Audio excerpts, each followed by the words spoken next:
Robert Redford despidió su carrera con The Old Man and the Gun, El viejo y la pistola, un thriller en el que interpreta a Forrest Tucker, un elegante anciano que roba bancos a sus 78 años. No es un atracador, ni lleva pistola, pero nuestro invitado de hoy, con sus 78 años, la misma edad y la misma clase que el galán de Hollywood, ha puesto contra las cuerdas a las entidades bancarias. Y le pido medidas urgentes. La primera medida, que sea inmediata, que no lo hemos apreciado todavía, es que se vea a pie de calle, que cesan las colas, que la gente tenemos acceso amplio en horario normal de oficina, acceso humano a nuestro dinero, que es un servicio público. Se llama Carlos San Juan, es urólogo y profesor de universidad jubilado y se ha dado a conocer por reunir más de 647.000 firmas que presentó en el Banco de España a principios de febrero. Tengo casi 80 años y me entristece mucho ver que los bancos se han olvidado de las personas mayores como yo. Ahora casi todo es por Internet y no todos nos entendemos con las máquinas. No nos merecemos esta exclusión. Eso decía la petición que publicó en change.org y se llamaba Soy mayor, no idiota. Una campaña dirigida a las 4 principales entidades bancarias de nuestro país para que recuperen el trato humano. Pues nos hace muy felices tener trato humano hoy con don Carlos. Crudos días, ¿cómo está? Muy buenos días, pues estoy muy agradecido de que me den la oportunidad de estar con ustedes. Nosotros también de que estén estos micrófonos porque nos parece que usted es un ejemplo a seguir por la ciudadanía de este país. ¿Qué le llevó a promover una campaña así? ¿Cómo nace la idea de recogida de firmas? Pues la idea nace del hecho de que compruebo de repente que todos los bancos se han puesto de acuerdo en, digamos, en un escudo digital con una limitación de horario muy rígida, en la cual ya no hay tampoco atención en los cajeros y, por tanto, somos muchísimas las personas que por mi caso, problemas de salud, concretamente el Parkinson y otras muchísimas personas mucho más vulnerables que yo, pues no teníamos posibilidad de acceder con una cita previa muy rígida, que tampoco podía ser telefónica, sino a través de unas aplicaciones muy complicadas y imposibles para muchos de conseguir y de acceder a ellas. A usted el Parkinson entiendo que le dificulta el uso de Internet, de estas tecnologías. Sí, cuando estoy tranquilo yo puedo hacerlo, pero concretamente en un cajero, pues todo desde que estoy diagnosticado y desde que sufro ya claramente la enfermedad, pues evidentemente yo buscaba momentos siempre que no originar colas, porque usted sabe que esto emocionalmente somos más lábiles, el nerviosismo de saber que hay gente que me está esperando me creaba mucha más dificultad y entraba, digamos, en un bucle malo. Entonces me confundía, muchas veces la tarjeta se iba por donde no debía o en una carátula y siempre tuve una asistencia externa maravillosa, pero de repente noté que no podía ser e inclusive pues se me invitó a que me cambiara de banco o que fuera acompañado por alguien y esto pues realmente yo veía que perdía mi independencia, que es con lo que más lucho y que digamos que el objetivo de mi vejez es mantenerme todo lo más posible autodependiente, no molestar a nadie. ¿Y esto le pasa a otras personas de su generación? ¿Usted lo había comentado con otros compañeros y compañeras? No, yo no lo había comentado con ningún compañero ni compañera, me gusta ser siempre sincero, pero sí que aprecié que había personas que estaban sufriéndolo de una manera más cruel que la mía, que eran muchísimo más, digamos, vulnerables, que tenían inclusive incapacidades físicas más importantes, silla de ruedas, muletas, vivían en soledad con unas pensiones bajísimas en el límite, pensiones no contributivas y que jamás iban a poder tener, digamos, ni internet en casa ni un móvil de segunda generación. Es decir, que la digitalización que se había impuesto de una manera tremendamente dura y con una rapidez insufrible, pues estas personas iban a quedar absolutamente excluidas y no tenían voz, era un clamor silencioso, no tenían voz. Y en ese momento pues yo capté lo que ha sido el lema de toda mi vida, que esto no es mi problema, no, este sí que es mi problema. Voy a aportar lo que yo pueda. Y les puedo asegurar que recogí 102 firmas concretamente y con mucho esfuerzo. Y me hubiera quedado satisfecho con ellas porque verdaderamente pues hubiera dicho: Carlos, has llegado donde has podido, has hecho lo que has podido, pues que venga alguien o ya el tiempo dará una solución, pero yo no soy la persona idónea. y afortunadamente pues esto, como ustedes bien han dicho, pues ha cambiado de una manera que me emociona y me alegra mucho. ¿Se esperaba usted una respuesta tan abrumadora? ¿Y a qué cree que se debe?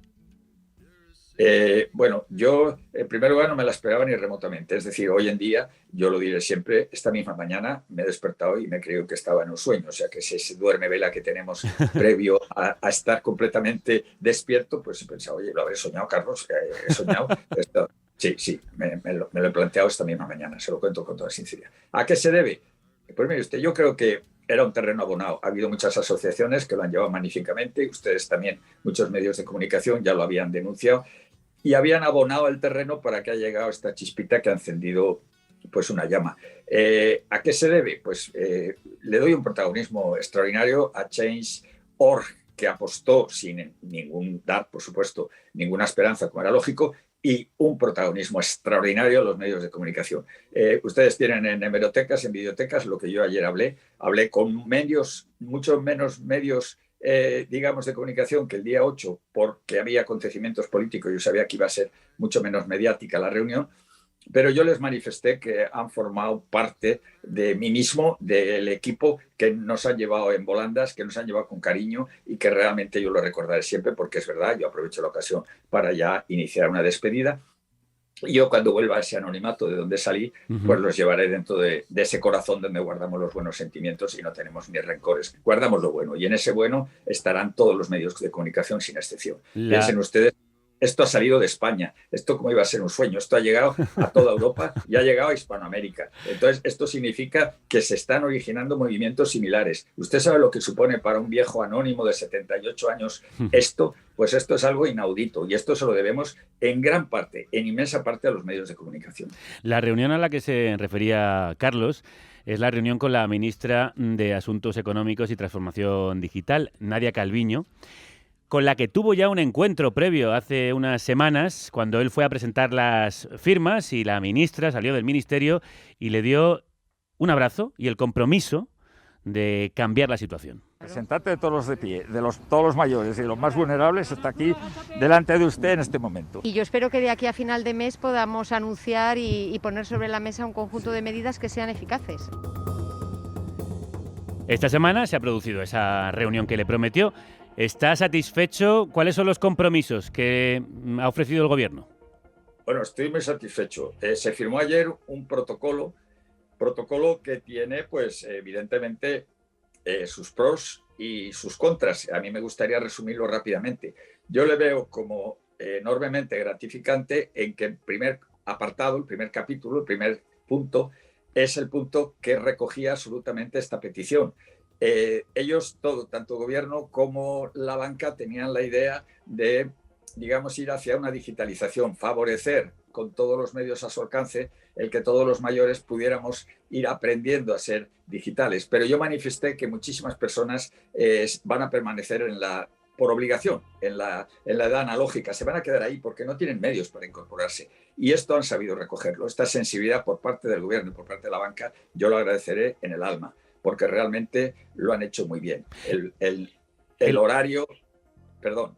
No, termine, por favor. No, el horario amplio, la exención de una cita previa, la atención prioritaria para los mayores y sobre todo para los mayores más vulnerables, tanto física como mentalmente, la atención externa en cajeros, y luego vienen unos compromisos ya más diferidos porque los entiendo porque son más difíciles, pero están en ello, que es hacer más sencillas las aplicaciones y hacer unos cajeros de tipo inteligente más que se amolden muy bien a los que somos mayores e inclusive a las que van en una silla de ruedas que en este momento se apoyan prácticamente con la barbilla, llegan al teclado. Entonces, yo lo encuentro muy satisfactorio. Es voluntario, de acuerdo, pero yo confío en, primero, la honestidad de la banca, que la ha demostrado en estos momentos. Segundo lugar, pienso que eso ya establece una competitividad entre ellos, que sabremos distinguir muy bien quién puede ser amigable y quién no con nosotros, y por supuesto, pues modificar nuestras operaciones con uno o con otro. Y luego, además, la ministra tuvo la gentileza de confirmar lo que yo había ya recogido en distintos medios de comunicación, que hay un proyecto de ley que al parecer ella anunció va a ser aproximadamente en 3 meses, en el cual a todo esto ya le va a dar, digamos, una estabilidad, porque realmente yo confío en el voluntarismo, por supuesto, pero ustedes saben que puede cambiar un presidente, que puede cambiar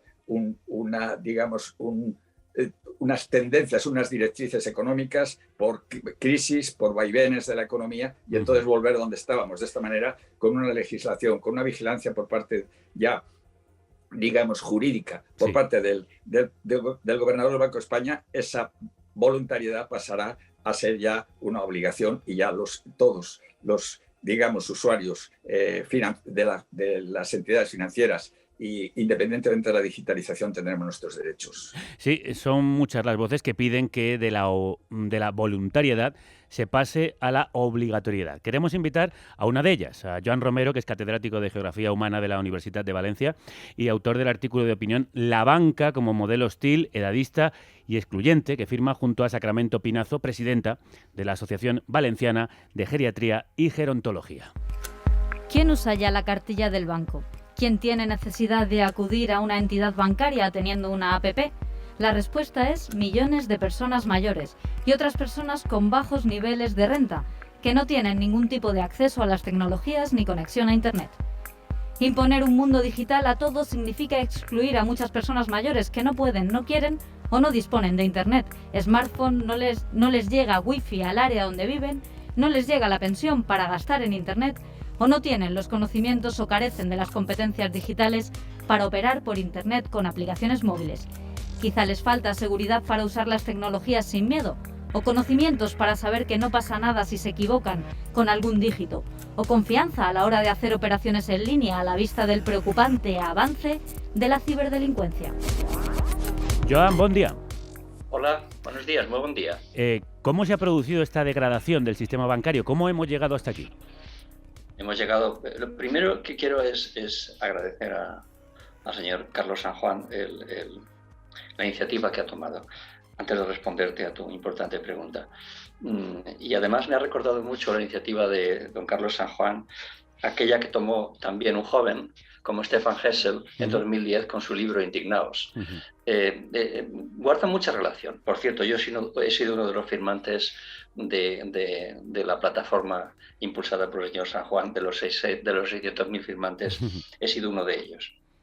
Hemos llegado hasta aquí de manera muy solapada, sin hacer ruido, por un proceso que se inicia de una manera clara en 2008, después del estallido de la burbuja inmobiliaria, donde prácticamente la mitad del sistema financiero español desaparece, y por otro lado se produce un proceso de hiperconcentración en muy pocas entidades.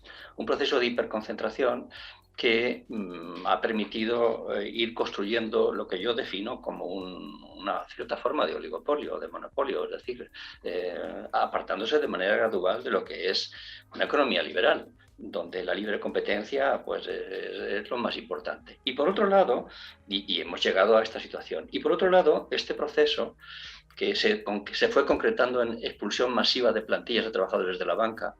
Masiva significa más de 100.000 trabajadores y reducción de más de la mitad de las sucursales de toda España, pues se ha concretado aún más con la pandemia. La pandemia ha sido una coartada perfecta para lo que queda del sistema financiero actual en régimen de monopolio y de oligopolio, salvo excepciones muy contadas. Ha servido para dar un paso más, apretar un poco más la tuerca en este proceso de digitalización. Y es aquí donde se ha producido este proceso que don Carlos San Juan pues, ha sido capaz de liderar y que tanto nos estaba indignando a todos los que vamos a sucursales, yo mismo, ¿no? No digo mi madre, que nunca pudo entrar, sino yo mismo, que tengo estudios superiores. Y yo veía este proceso de cambio que a mi juicio ha sido muy abrupto. Esta es la cuestión fundamental, ha sido un cambio demasiado abrupto. Es como si obligaran, vamos a suponer, en este momento en España el 20% de la población española tiene estudios primarios, que ya es un dato.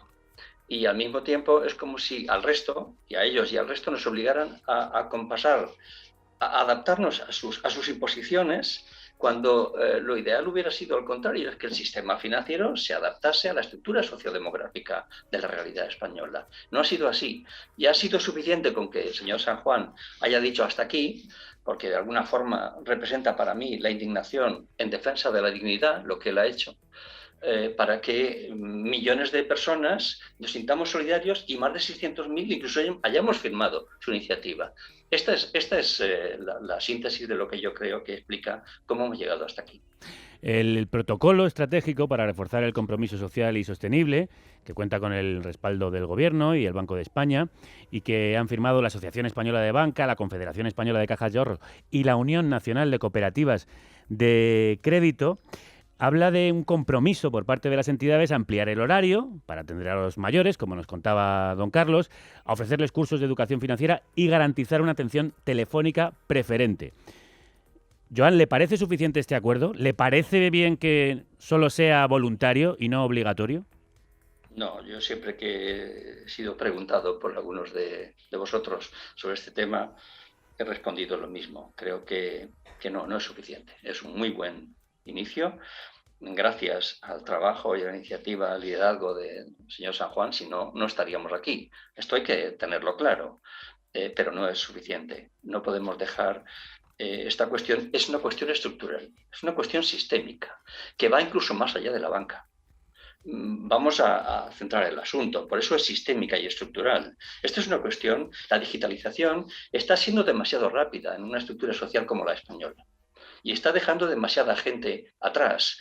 Recuerdo que la Asamblea General de Naciones Unidas ha declarado la década 2020-2030 como la década del envejecimiento saludable. El lema es no dejar a nadie atrás. La digitalización en el caso español está dejando demasiada gente atrás.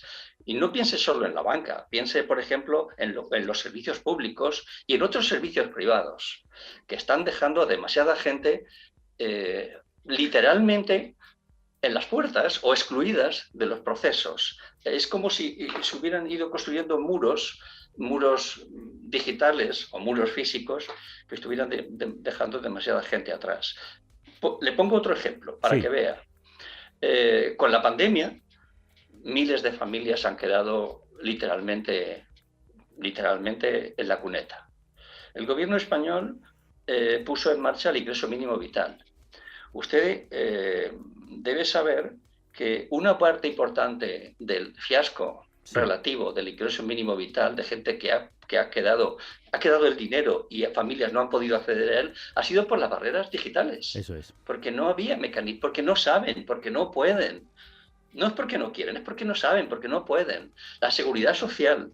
Hay mayor paradoja que la seguridad social ahora tengas que hacerlo todo de manera digital.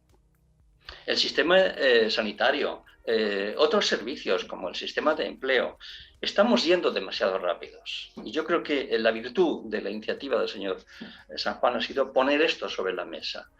No dejar a nadie atrás significa eso. A veces los partidos hablan de no dejar a nadie atrás. Bien, pues este es el momento. Por eso creo que no es suficiente. Y el señor San Juan tiene razón cuando dice que yo espero que en los próximos meses, no más de 2 o 3, el Parlamento conozca una iniciativa legislativa, un proyecto de ley, que no solo afecte a la banca, sino que aborde la realidad del sistema sociodemográfico español y que realmente vaya en la dirección de que sean las personas que realmente se pongan en el centro. Poner a las personas en el centro y no en la calle, como realmente está ocurriendo en este momento y no solo en la banca. Yo también lo espero porque me parece algo inocente confiar en los mismos bancos que nos han llevado hasta esta situación. Que está dejando a mucha gente atrás, no solo los mayores, pero principalmente a los mayores. Carlos San Juan representa ese 20% de población mayor y vulnerable ante esta degradación, pero no solo se quedan fuera en la calle quienes van a los bancos como clientes, también se están quedando en la calle gente que trabajaba en la banca.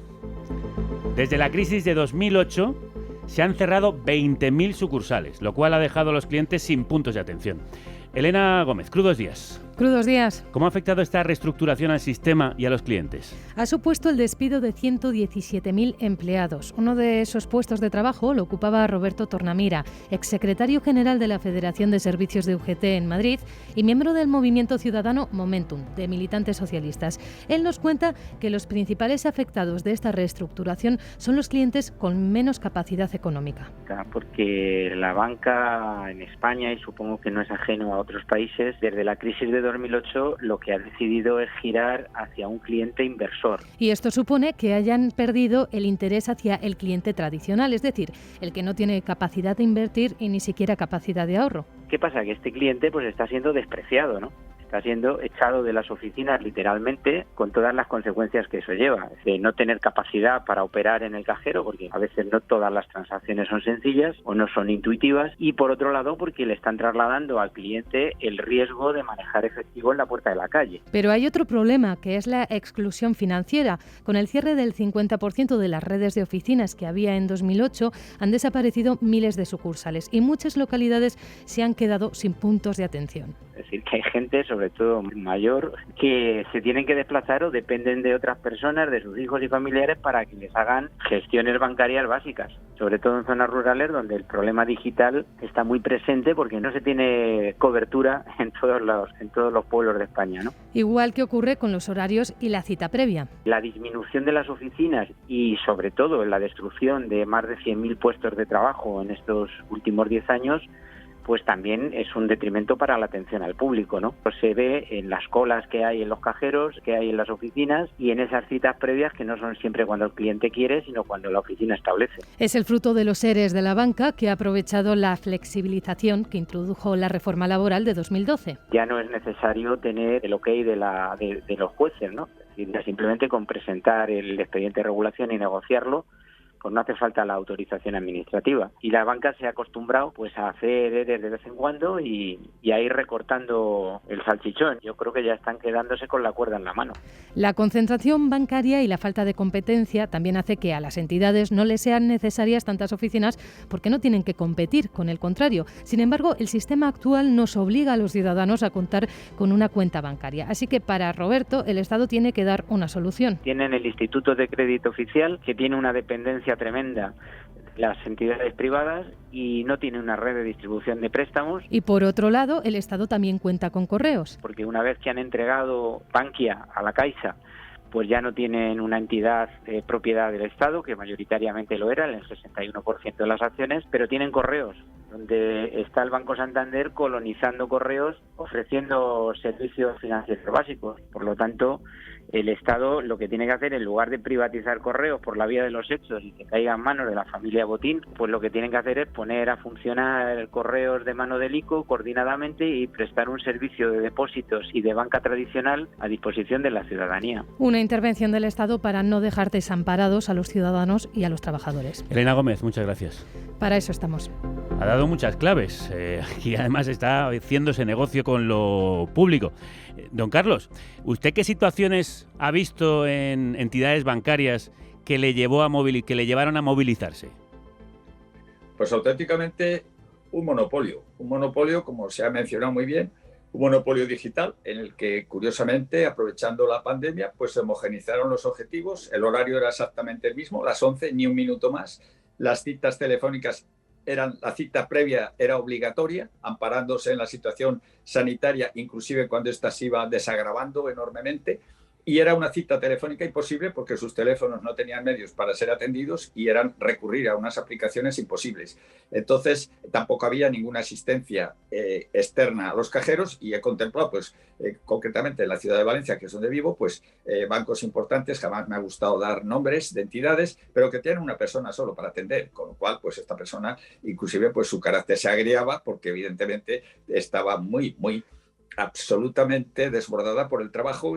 Yo no lo considero culpable, pero realmente estaba haciendo algo que no quería. Yo quería añadir un aspecto que es que realmente el drama de la situación, la banca ha comunicado que tiene tantas sucursales como puede tener en Francia y en Alemania, pero yo una de las cosas que les hice observar es que tienen actualmente.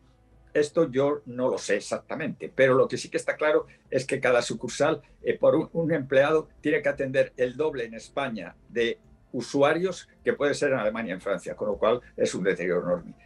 Yo también me gustaría aclarar, porque estas observaciones de la insuficiencia de esta medida la adopto claramente, pero claro, realmente yo, el que mucho abarca poco aprieta. Yo me restringí a lo que veía más urgente y verdaderamente más vulnerable, que son las personas que les aseguro que no se van a enterar ni siquiera de esta iniciativa, no la han podido firmar, Claro. y lo único que va a cambiar es el llanto por el llanto por sonrisas cuando acudan a las entidades bancarias. Yo lo que creo es que es importantísimo que ha aflorado con esta petición, con este equipo inmenso que hemos formado, en el que yo no en ningún momento me siento protagonista, sino que he aflorado un problema de los que no tenían voz, es que se ha encendido una antorcha y en términos olímpicos esa antorcha la tiene que recoger otra persona o otra entidad. Y entonces esto, unirlo al mundo rural, que me consta que el gobierno tiene sus inquietudes ayer dichas públicamente por la señora Calviño y que ya está formando medidas, y el tema de la administración. Yo estoy totalmente de acuerdo que hay que ampliar a todo lo que equivale a lo digital. Entiendo perfectamente que hay que proteger a la tercera edad, pero es que la tercera edad ahora, con esta petición, ha aflorado y ya no la interpretamos como se hablaba por casi todo, involuntariamente, por supuesto, pero los medios de comunicación transmitían la imagen de que éramos gravosos, solo hablaban de que éramos gravosos en nuestras pensiones, que había que volver a resucitar el Pacto de Toledo, que había dificultades para pagar las pensiones, y ahora ya no vamos a hablar solo de las pensiones, ahora vamos a hablar de que somos un sector de la población muy importante, de casi 10 millones, que formamos ese 20% de falta de cultura en general en España, y que hemos venido para quedarnos. Entonces, esto es mi gran esperanza. Yo me voy a retirar, pero me voy a retirar con la total esperanza de que alguien va a recoger esta antorcha, y piensen que yo creo que un humilde jubilado totalmente anónimo no podía resolver todos los problemas de la digitalización. Sin duda. Esto es lo que yo quiero transmitir y pedir perdón al que se sienta defraudado. No, yo no he podido hacer más. No creo que nadie se sienta defraudado por su ejemplo. Gracias también por encender esa antorcha por el mundo rural. Figuran en el plan del gobierno la ampliación de los autobuses que sirven a los núcleos más remotos, la instalación de cajeros en tiendas y gasolineras, la ampliación de la red de agentes especializados en el segmento desprotegido, los acuerdos con correos para atender a esa España rural. Hasta la que se ha ido, Ray Sánchez, crudos días. Crudos días. La exclusión financiera también existe muy cerca de las grandes ciudades. A 37 kilómetros de Madrid se encuentra Corpa, un municipio de 750 habitantes sin banco, sin cajero y en ocasiones sin ni siquiera electricidad. ¿Cómo es eso? Pues que a perro flaco todo le son pulgas, y en Corpa las averías en el tendido eléctrico son casi una tradición. Aquí parece que estamos como en la franja de Gaza, por llamarlo de alguna forma. El colegio ahora mismo está paralizado, el ayuntamiento está paralizado, la casita está paralizada, está todo el pueblo paralizado, y estamos hablando de que estamos a media hora de Madrid. Escuchamos al alcalde del pueblo, Santiago Serrano, se queja de un problema crónico que es la comidilla entre el vecindario. Una barra, un paquete de tabaco, una barra. Y hoy sin luz encima. Hoy sin luz encima. ¿Dónde nos encontramos? Hemos venido a la tienda de Marijose y Javi, la única de Corpa, que es charcutería, panadería, estanco, tiene de todo, y los más jóvenes, a falta de cajero, pagan con tarjeta, aunque hoy ni eso, porque sin luz no hay datáfono. Claro. Más rápido. Claro. ¿Qué te crees que es esto? ¿Sabes dónde vivo? No tengo escapatoria. Sí, por En la tienda de Corpa sí que se fía. Bueno, mucho no, mira cómo te pases. Pues algún chico más bien que no tiene, pues bueno, pues si hay que apuntárselo hasta que baje al banco o eso, pues se lo apuntamos, a ver qué vamos a hacer. La gente lo conocemos de toda la vida, pues... Pues no hay otra, como dice Javi, el tendero, porque quien quiera efectivo tiene que coger el coche o el autobús hasta otro pueblo para sacar dinero.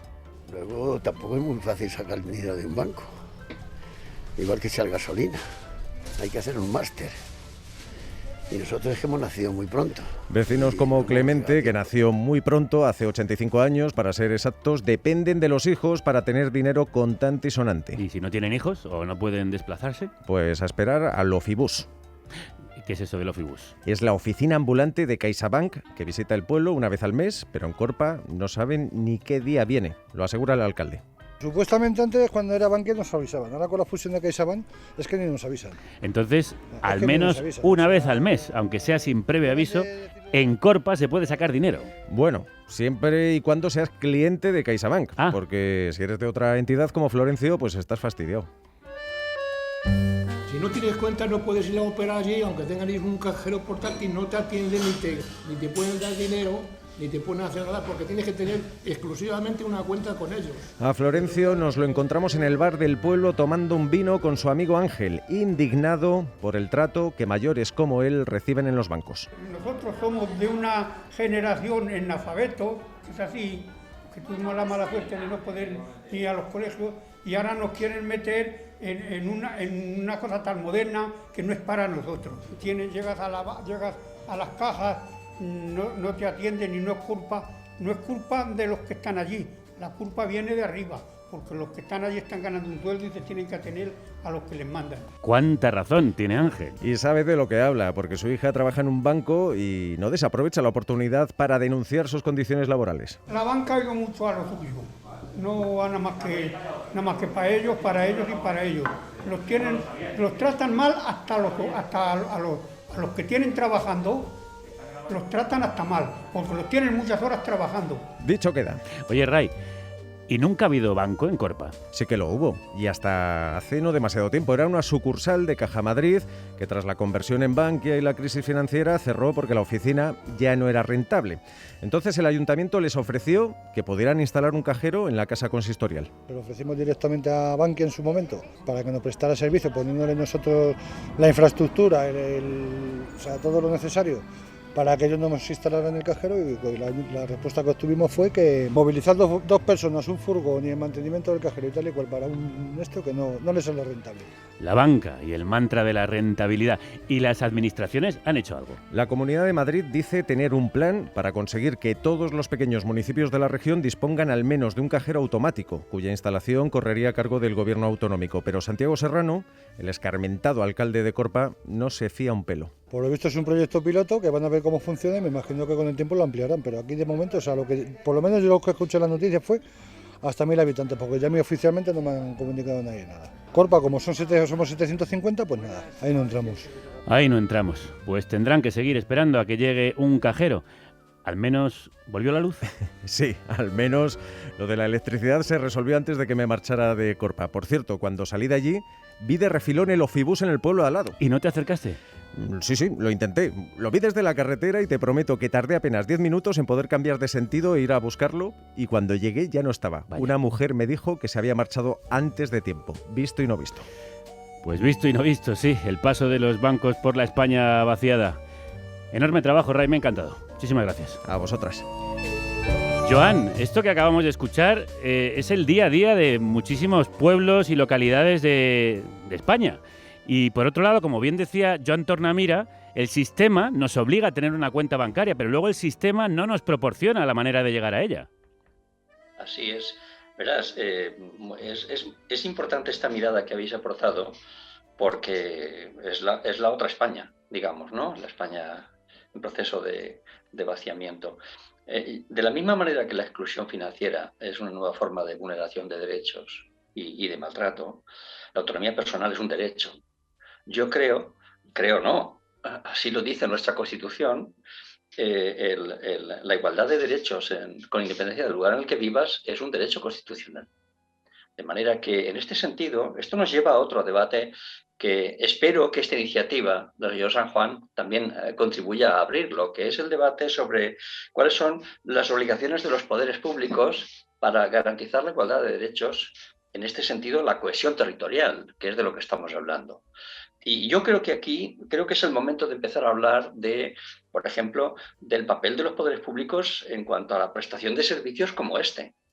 ¿Por qué en España en una década hemos acabado con lo que quedaba de banca pública? ¿Por qué otros países de nuestro entorno tienen el 20, el 25% de la prestación de este servicio es público? Pienso, por ejemplo, en Alemania, donde algunos Länder, la banca pública tiene el 25% en su territorio y tiene cooperativas de crédito y tiene cajas regionales.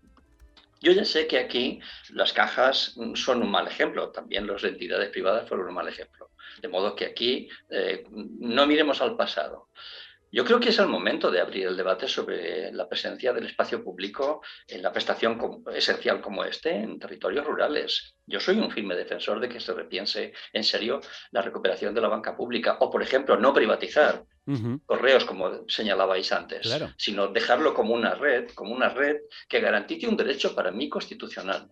que es la igualdad de derechos con independencia de donde vivas. Por tanto, en esta década se han ido laminando derechos por razón de edad, por razón de formación, por razón de renta y por razón de residencia.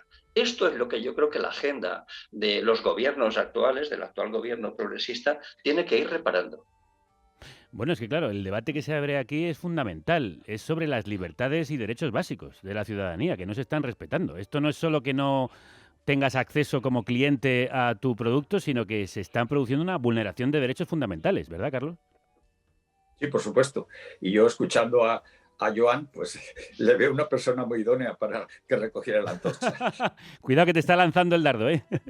Sinceramente sí, es una persona con expresividad, una persona pacífica, una persona que no está, digamos, siguiendo ninguna sigla política y que está planteando unos puntos de debate que yo, por supuesto, conocía, no con la, digamos, la riqueza cultural de él, ni mucho menos, pero que sí que comprendo como ser humano y que conocía esos derechos. Y realmente tiene toda la razón, pero también me dará la razón de que la antorcha está encendida y que yo ya la tengo que dejar, pero evidentemente yo sí que le invito a que la recogiera. Yo le veo, es una persona muy cercana en la expresión y la veo una persona muy idónea. Joan, le está lanzando el guante. No sé si quiere recogerlo. Te lo agradezco mucho, Carlos. Te lo agradezco mucho, Carlos, pero esta es una cuestión... Lo que tú has hecho es impagable, así lo digo. Y lo he dicho al principio, solamente tengo el precedente de Stefan Hessel con su librito Indignaos, que encendió aquella mecha que tanta esperanza abrió en su momento, en 2010, cuando publicó el librito Indignaos, ¿no? Esto que tú has abierto, yo creo que permitiría abrir la puerta a un gran debate.